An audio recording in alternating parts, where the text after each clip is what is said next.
नमस्कार, वक्त हुआ है मसला का और मैं हूं आपके साथ गौरव राजेंद्र।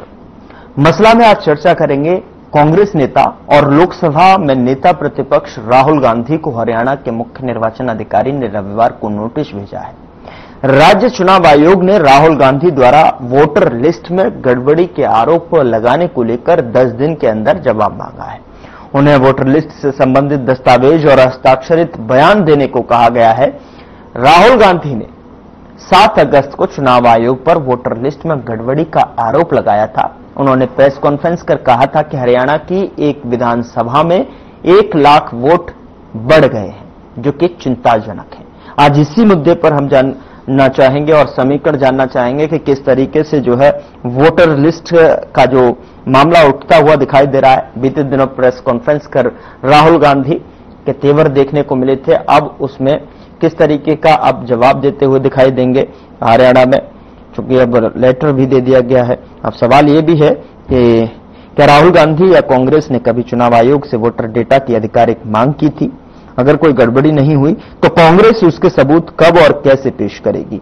क्या कांग्रेस इस नोटिस के खिलाफ कानूनी लड़ाई लड़ेगी? कांग्रेस कैसे सुनिश्चित करेगी कि भविष्य में ऐसे विवाद ना हो?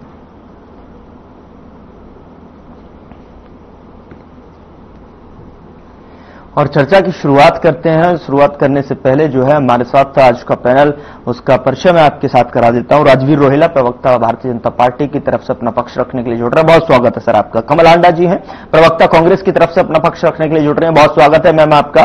मनोज कुमार, वरिष्ठ पत्रकार के तौर पर हमारे साथ अपना पक्ष रखने के लिए और पूरा जो है एनालिसिस यहाँ पर हमें बताएंगे कि किस तरीके से इस विवाद में अब और ज्यादा सियासी उफान दिखाई दे रहा है। बहुत स्वागत है मनोज जी आपका भी। सबसे पहले जो है प्रतिक्रिया कमल जी मैं आपसे ही लेना चाहूंगा। चर्चा से पहले जो है शुरुआत करूं, मैं ओपन करूं, उससे पहले प्रतिक्रिया चाहूंगा सिर्फ आपसे। मैं ये जानना चाहता हूं कि जो अब नोटिस भेजा गया है राहुल गांधी के लिए, तो अब कितनी मुश्किलें दिखाई दे रही हैं अब आपको? और दूसरा चीज जो है, पहले ईवीएम का मामला बहुत उठाया था, ईवीएम को लेकर जो है कई बार जो है आरोप लगाए गए, फिर उसके बाद जो है अब वोटर लिस्ट को लेकर सामने है कांग्रेस, और वैसे में जो है हर बार जो है निशाना चुनाव आयोग। क्या कहना चाहेंगे कमल जी? गौरव जी आपको नमस्कार, दोनों साथी पैनलिस्ट को नमस्कार, आपका चैनल देखने वालों को भी मेरा सादर नमस्कार। शुरुआत करूंगी 4 पंक्तियों से। बात हो कि ना हो, बात तो यकीन की है, हमारे जिस्म की मिट्टी इसी जमीन की है, मेरे वतन के सभी लोग भाई भाई हैं, राजवीर भी हमारा भाई है, मेरे वतन के सभी लोग भाई भाई हैं, ये दूरियों और नफरत की सियासत किसी कमीन की है। तो ऐसा है, हमें कोई खतरा नहीं है, डरा हुआ से हम चुनाव आयोग है, डरी हुई सत्ता है इस टाइम, क्योंकि जिन्होंने वोटों की चोरी की, चंदा चोरी की, वोट चोरी की, पीएम केस में भी फंड की चोरी करी, क्या क्या नहीं किया इन्होंने सत्ता में बने रहने के लिए। अब मैं 5 सवाल पूछे हमारे राहुल जी ने, राहुल जी ने तो प्रेस कॉन्फ्रेंस करी, 5 सवाल पूछे, वो मैं अभी आपको बताती हूँ। मैं हमें डरने वाली कोई बात नहीं है, चुनाव आयोग क्यों नहीं सामने आ रहा, वो प्रेस कॉन्फ्रेंस करके क्यों नहीं बता रहा। और सबसे बड़ी बात है कि ये डेटा किसने दिया, सारा चुनाव आयोग ने दिया, जानबूझकर ऐसा दिया जो कि रीडेबल नहीं है, जिसके लिए हमें 6 महीने लग गए। हमने एक वोट को हमने देखा, एक एक बंदे की शक्ल को देखा, हर चीज हमने बड़ी माइन्यूटली नोट की। 300 किलो के बंडल हमें दे दिए गए। वैसे डिजिटल इंडिया की बात करते हैं तो डिजिटल डेटा आपने डिलीट भी मार दिया, आपने बिहार का मार दिया, आपने यूपी का मार दिया, राजस्थान का मार दिया, और एमपी का आपने डिलीट क्यों मारा? आपके मन में चोर है, क्योंकि आप वोटों की चोरी करते हैं। ये बाबा की एग्जिट पोल कुछ दिखाते हैं, नतीजा कुछ और आता था।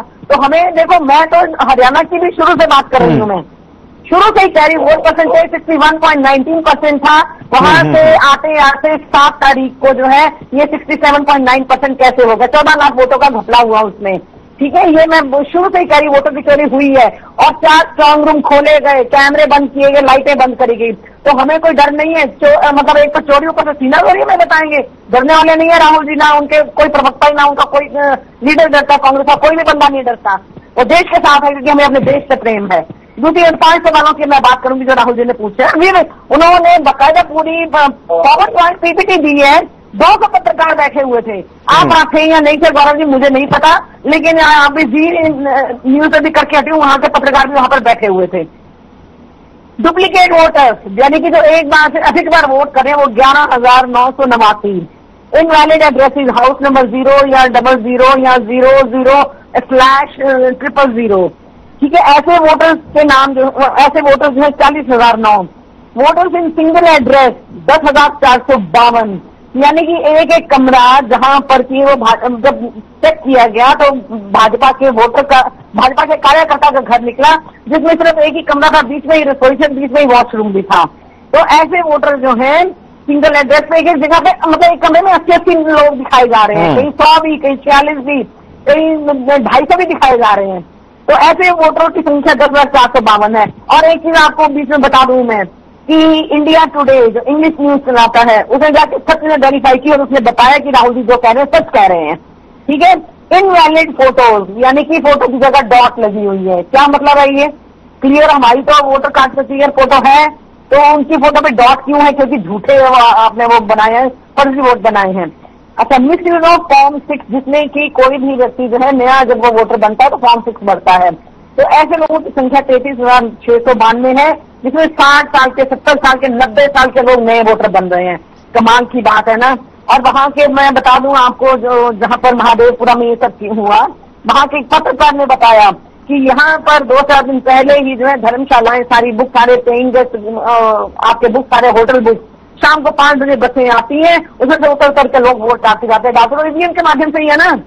तो ईवीएम वोट चोरी तो है ही है ना। आप ईवीएम लगा लो, इनके बंदे लगा लो, वही आके करते हैं। इसीलिए ये लोग कहते हैं कि हम 40 साल राज करेंगे। किसी के बाप का देश है क्या? ऐसे 40 करोड़ लोगों का देश है, और जनता में ताकत है कि वो सत्ता को जो है पलट दे।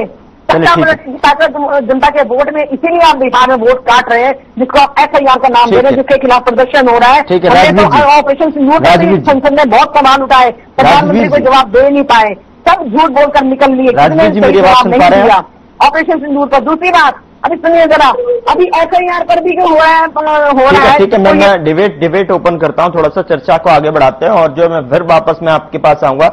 राजवीर जी, क्या आपको लग रहा है कि जिस तरीके से कांग्रेस ने वोटर लिस्ट मामले को जिस तरीके से उठाया है, प्रेस कॉन्फ्रेंस करके जो बताया है, लगातार जो बता रही हैं, कमल जी भी जैसा कह रही हैं कि 6 महीने से जो है ज्यादा का समय इस डेटा को कलेक्ट करने में लग गया, बारीकियों से इसकी जांच की गई है, तो क्या बीजेपी के पास में इस मामले को लेकर कोई ठोस सबूत या किस तरीके से इसको नकारा जाए, किस तरीके से इस पर दूसरी तरीके से इसको पेश किया जाए, क्या कुछ ऐसा कोई रोडमैप है? किस तरीके से आप देख रहे हैं? क्या ये बिल्कुल कांग्रेस से राम राम, मेरी बहन को भी मेरी राम राम। लगातार हार के कारण इसे चुनाव 90 से ज्यादा चुनाव हार से ज्यादा ले लीजिए। मुझे नबी चुनाव हो जाए, देखो मेरा PM को सुना है आपको, तो कहीं ना कहीं उनका एक रहता है कि नेता के देते धनी संस्थाओं पर हमला किया जाए, और चुनाव आयोग है, सुप्रीम कोर्ट है या अन्य जो चुनाव धनी संस्थाएं हैं, उन पर ये लगातार प्रहार करते रहते हैं। तो अभी हरियाणा, अभी दिल्ली को जबकि तो मैं कहता हूँ कि हरियाणा के डिबेट है, हरियाणा के नोटिस दिया गया है, जो वोट चोरी का आरोप है, ये तो अगर ये भारतीय जनता पार्टी पर लगाया जाता है तो थोड़ा सा लिखा है। भारतीय जनता पार्टी के कार्यकर्ता डीएलए या बूथ अध्यक्ष हमारे लगातार काम करते हैं, ठीक है, तो आरोप नहीं लगाना चाहिए। आपके कार्यकर्ता कहाँ है जब वोटें बढ़ रही है, जब तक रही थी आपके कार्यकर्ता कहाँ गए थे? आपके सवाल तो ये भी करता है जब चुनाव आयोग से धनिक सोचता है, जिसमें बार बार नोटिफिकेशन होते थे, वोटें बनाई जाएंगी, वोटें काटी जाएंगी, ठीक है, नहीं नोटिफिकेशन आता है, वो लगाता है, ठीक है ना, इलाका वाइज भी आता है, जिला वाइज भी आता है, और प्रदेश और देश के हिसाब से भी आता है। तो आप चलो मैं 1 सेकंड के लिए आपकी बात मान लिया, क्योंकि आप लोगों के आरोप लगाने की पूरी आदत है। जब हम कोई BLO वोट बनाने के लिए आता है या हम वोट बनवाने के लिए जाते हैं, तो आपके कार्यकर्ता क्या कर रहे थे? आज ये जो आप आडंबर रखने की कोशिश कर रहे हो, जबकि चीजों में कोई हिमाचल पर कुछ है नहीं, क्योंकि 90 लगातार चुनाव हार चुके हैं। इन्होंने तो देखो आरोप भी लगाया, मतलब जब राहुल गांधी जी ने प्रेस कॉन्फ्रेंस में, मैं कोई उनको अक्सर नहीं करूंगा, आप कुछ बोलते हो मुझे कोई बोली मुझे लगता है हमें सिलेक्टिवली जिताते हैं ये लोग। अब सिलेक्टिवली जिताते हैं, जहाँ मतलब ये आबादी है वहां वो जिता देते हैं, और जहाँ नहीं है तो मेरिट सेट करते हैं। ये तुम्हारा अपना तुमने तुष्टीकरण की जो राजनीति की है 70 साल, तो क्या राजनीति पूरे मुद्दे को जो है अब बनाने जा रहे हैं क्या? नहीं, हमें तो बुलाने की जरूरत है, इन काम पे भरोसा करने वाले लोग हैं। इन लोगों ने तो ये जब भी कोई आरोप लगाते हैं तो फिर माफी मांगनी पड़ती है। हरियाणा सरकार ने इनको चैलेंज किया है, जो आपके पास अगर हरियाणा के संदर्भ में पहले तो ईवीएम को बेवफा बताते थे, ईवीएम मतलब क्या नाम है, ईवीएम में छेड़छाड़ होती है, अभी नया ड्रामा लेके आ गए हैं, ठीक है। उन्हें अब ये हार चुके हैं, कुछ न कुछ तो चाहिए लोगों को, कुछ न कुछ तो चाहिए लोगों को। अब देखो बहन जी, अभी रुको आप, रुको शांत आराम से नीचे करूँ आपसे। तो अभी अब इनका प्रेम क्या है, इनका उनसे वार्ता नहीं हो रही, लगातार 3 आ रहे, लोकसभा में हारे, विधानसभा हारे, नगर निकाय हो रही। तो जनता ने बता दिया इनको, पहले तो इंजन पर दोष लगाते थे, इंजन पर दोष लगाए इन्होंने, का महत्व लगाया, ठीक है। लेकिन अपने ये बेसिक बात पर नहीं आते हैं, भारतीय जनता पार्टी ने मेहनत की है, जनता ने अपने पैर बढ़ाए, घर घर तक हमारे कार्यक्रम हमारी नीतियां पहुंची है। माननीय प्रधानमंत्री नरेंद्र मोदी जी ने तो 11 साल काम किया, मनोहर लाल जी ने, और लाल सेना जी ने तो 11 साल का काम किया, उन्होंने वो काम बोल रहा है। आप ये बागड़ा कांग्रेस जसपा की अभी और भारतीय जनता पार्टी जीती है, उचाला में 32-32 साल का करिए कहा है, और वो खुले में स्वीकार करते हैं इस बात को। ऐसे 18 भी सीटें जहां ने काफी मजदूरों को खड़ा किया था, जहां ने 20 लोगों ने टिकट बांटी थी, तो आज भी अंदर लगी हुई है, 2 दूसरों को दे रही है।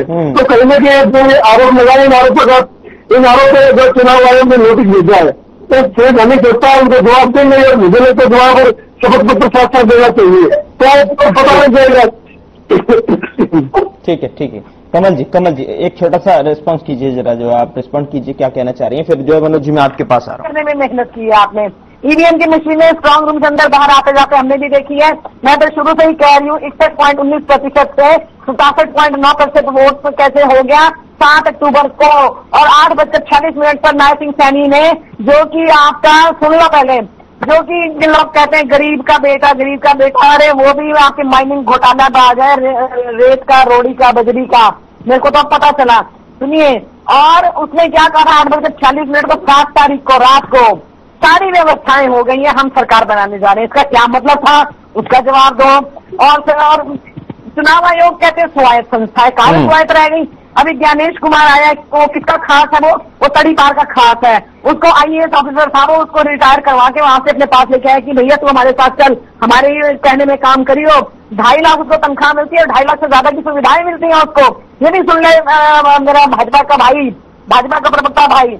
और दूसरी बात, इनके पास जवाब देने को कुछ है नहीं, तो कह रहे राहुल गांधी जी झूठ बोल रहे हैं। अरे मरकटवाड़ी गांव का तो किस्सा सभी को पता है कि वहां पर क्या हुआ था। एक मॉक पोलिंग करने जा रहे थे, वहां पर हमने पुलिस की छावनी बना दी। महायुति और महाविकास अघाड़ी में वो अपनी तसल्ली के लिए कर रहे थे, क्योंकि वोट गए तो गए कहाँ, ठीक है ना, क्योंकि वहां पर भी चोरी करी आपने। तो फिर अब हमें लग गया है, क्योंकि उनको महाराष्ट्र से हमें लगा कि इतना एंटी इनकम्बेंसी होने के बावजूद भी तुम्हारी सरकार कैसे आई, चोरी से आई। यही काम ये गुजरात में करते रहे हैं, जो आप कहते हैं ना, हाँ एक बार इनकी सरकार बनती है मोदी जी की, तो वहां पर दोबारा बनती चली जाती, इसी तरीके से बनती है, चोरी करके। आपने कितने प्रतिशत वोट आपने बढ़ाए, जब हमने सवाल उठाए वोट बढ़ाने पर, बिहार में आप पहुंच गए। SIR पर उसके खिलाफ आज कितना संसद में धरना प्रदर्शन हुआ, सबको गिरफ्तार कर लिया गया, वो भी देखा होगा सभी ने, या नहीं देखा? देखना चाहिए ना वो भी। एक तो चोरी ऊपर से सीना चोरी, कमाल हो गई। ये तो गुंडागर्दी है ना जो लोग आप लोग कर रहे हैं। पहले राजीव गुप्ता था, वो भी गायब है, ऐसे गायब है जैसे गधे के साथ सिंह, जैसे धनखड़ से गायब है, जैसे गधे के साथ सिंह। वो कहाँ से ले गए हैं, कहाँ उनको घुसा दिया, कहाँ बिठा दिया कि कोई वो फोन भी नहीं उठाने देता उनको कोई। क्या क्या बात का जवाब आप मेरे को देंगे? नहीं आपके पास जवाब, क्योंकि झूठे हैं आप लोग।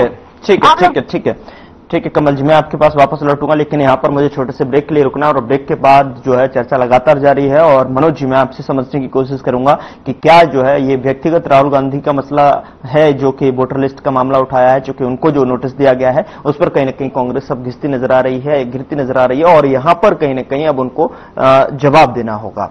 फिलहाल छोटा सा ब्रेक, फौरन हाजिर होते हैं।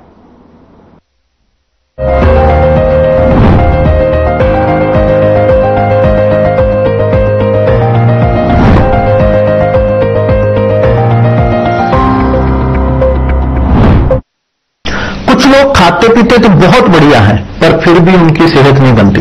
पिचके हुए गाल हैं, हड्डियां निकली हुई हैं, पैंटें ढीली हैं, कपड़े जचते नहीं, कोई पर्सनैलिटी नहीं। ऐसे लगता है इधर से खाए जा रहे हैं, उधर से निकले जा रहा है, क्योंकि उनका पाचन तंत्र खराब है। और जब तक के पाचन तंत्र दुरुस्त नहीं होगा, वो जितना मर्जी अच्छे से अच्छा खा ले, उनकी सेहत नहीं बन सकती।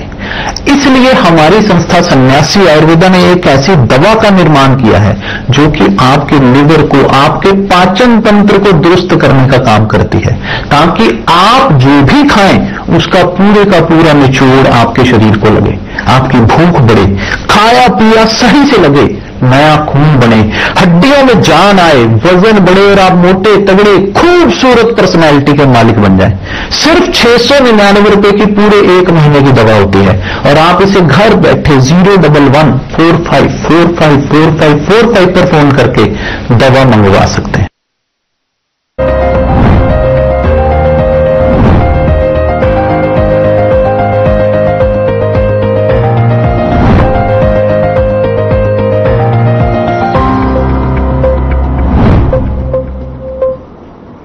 ब्रेक के बाद मसला में एक बार फिर से आपका स्वागत है और यहां पर लगातार तीव्र चर्चा राहुल गांधी को नोटिस जिस तरीके से हरियाणा चुनाव आयोग की तरफ से लिखा गया है और उस पर जवाब देने की बात भी सामने आ रही है, उसको लेकर सियासी उफान यहां पर देखने को मिल रहा है राजनीति के भीतर। मनोज जी, आपका जो है दृष्टिकोण क्या कुछ कहता है इस पूरे रवैये पर, इस पूरे मसले पर कि किस तरीके से जो है यहां पर लगातार अब कांग्रेस भी गिरती जा रही है? ऐसे में सवाल यह भी उठता है कि क्या राहुल गांधी व्यक्तिगत तौर पर इस मामले में जिम्मेदार है?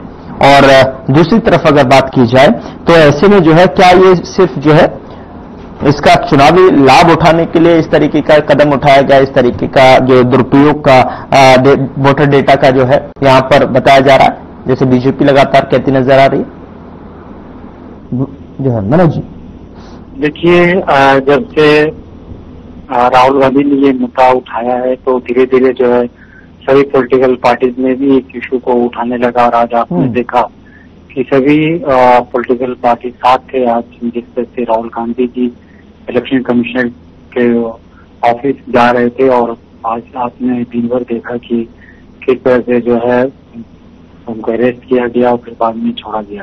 तो मुझे ऐसा लगता है कि इलेक्शन कमीशन को सामने आना चाहिए, जो भी इश्यूज उन्होंने 2-3 दिन पहले उठाया था उनको जवाब देना चाहिए। कम्युनिकेशन गैप नहीं होना चाहिए, क्योंकि हमारी पॉलिटिकल पार्टीज का भी एक बहुत बड़ा रोल होता है डेमोक्रेसी में और इलेक्शन कमीशन का भी बहुत बड़ा रोल है। तो जब तक दोनों में सामंजस्य ना हो तो एक अच्छा स्वस्थ और डेमोक्रेसी की कल्पना हम कैसे कर सकते हैं।